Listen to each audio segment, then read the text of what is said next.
Hello everyone, and welcome back to another DMO news video. Today we have another 2-in-1 video. We have an NADMO update and a KDMO update, so we're gonna cover both in this video. So let's get right into it, starting off with the NADMO update. So let's start with a party recruitment system, and yeah, as you can see, you open it from this key, whatever it is, and it's basically a way to find parties. So it's still new, so you might not find parties. So you basically click on the dungeons you want. Let's say you want to do the Holy Beast dungeons. They are in the D terminal, I guess. You should be able to find the parties here. And this is, I guess, to refresh. But there's nothing so far. So it's still new. So I'm not sure if people are actually using it or not. From what I've seen, people are still shouting in the chat instead of using it. So let's say I want to do Royal Base Hard. Where would it be? Okay, Royal Base Hard. Nope, nothing. People are still shouting in chat instead of using this, which is funny. But here you can make the party Royal Base Hard. This is if you want to make it like private for some reason. People like wanna make it private with a password to let's say only guild members to join or something like that. But we're just gonna make a normal party and click create, and we wait, I guess. And this is where you can chat with your members. So I'm gonna type hi, and this is where you can see the stats of the players in the party, and you can just leave it on the background and see if anyone joins. So let's wait for a bit, see if anybody's gonna join. Okay, here is a dumb thing. You literally can't open a shop when doing the party recruitment system. Why? What does this have to do with anything?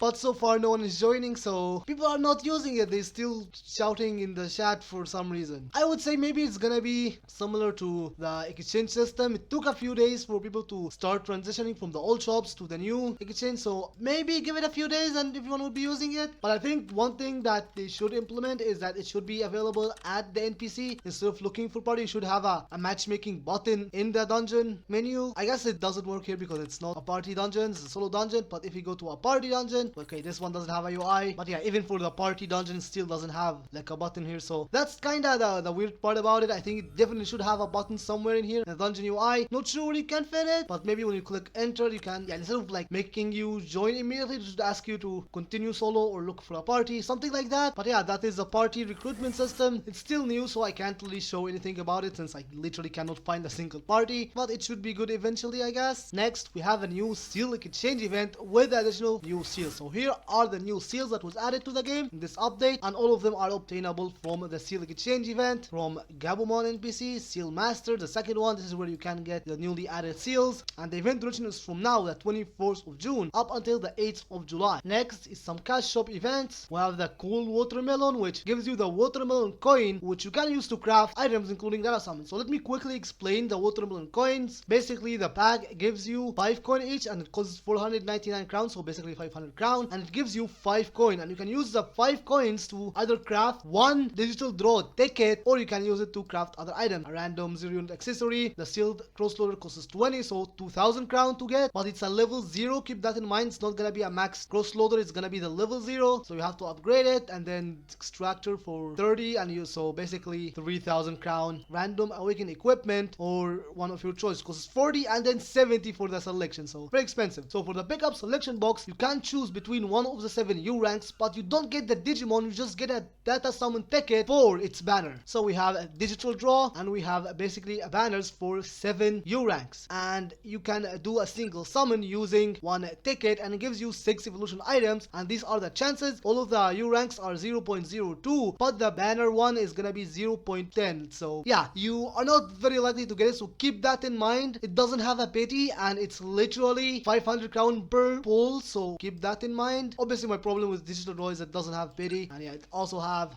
triple S plus, but its chance is 0.05, but still have SS plus. If the lowest evolution item was a triple S, it maybe would have been worth it, but because you can get a useless SS plus, I don't know if it's worth it or not. But you know, you can see all the odds here, and you can see the price and everything, so spend responsibly, I guess. And there is also the guaranteed triple S plus item, the gold frog pack, which you can only buy 5 of. Gives you the amazing condensed power catalyst, which is a triple S plus evolution item, and the silver frog one for 99 crown is a triple S item. So for digital fusion stuff, I think the good part here is the mega reinforced clone, to be honest. But yeah, and of course with the seal master event, we have the seal master package for 198 crown as always. And yeah, that's pretty much it. Next is the KDMO update, and honestly it's kinda big. First of all, they have improved a little bit of the party recruitment system, so it's not gonna be cancelled if you leave your seat while the recruitment is progress. Not sure what that means exactly, but when refreshing the recruitment list, we have improved the display so that the most recently created party recruitment modes are displayed, and the cooldown required to refresh party recruitment have been reduced to 2 seconds, so you can refresh it every 2 seconds, which is nice. But that's not that important. The big part here is new exclusive inventories. So we have one for the Digi eggs, which is honestly good. I hope it also includes data, but that does not seem the case. And it have 150 slots in default, so we're gonna need egg exclusive bag item to expand it further. And we also have the material only bag. Okay, this is kind of big. This was actually my concern with the new Holy Beast dungeon reworks and stuff, because now we have a lot of materials. This inventory should hold all the materials you get from the dungeons, so it's not gonna clutter inventory anymore, which is very nice. And it has a default space of 700 slots and cannot be expanded, so it's honestly very big, so that's very nice. Next is even a bigger stuff. So we have daily quests for some of the harder dungeon, and it does not replace the weekly quests. 2 daily quests have been added that allows you to obtain additional dungeon materials, so it does not change the weekly quest, it's just additional quests that you can do, so that is very nice. So for early base hard, we have a daily quest to clear the dungeon, but you can only do it after clearing the weekly quest, and the condition is to clear the dungeon, and it gives you additional 8 adventure gold crafting materials, so 2 examinated antibody or whatever it's called, but you get 8 additional items per day in addition of the weekly quest, which is very nice. Same thing with the Solomon dungeon, gives you 6 Digicode fragments per week, and that's huge. So again, it's on top of the weekly dungeon. You can now do it daily for additional rewards, which is nice. And finally, we have Gulus Gamma dungeon. This one didn't get a daily quest, but it got a straight up buff. The amount of Digicode that you get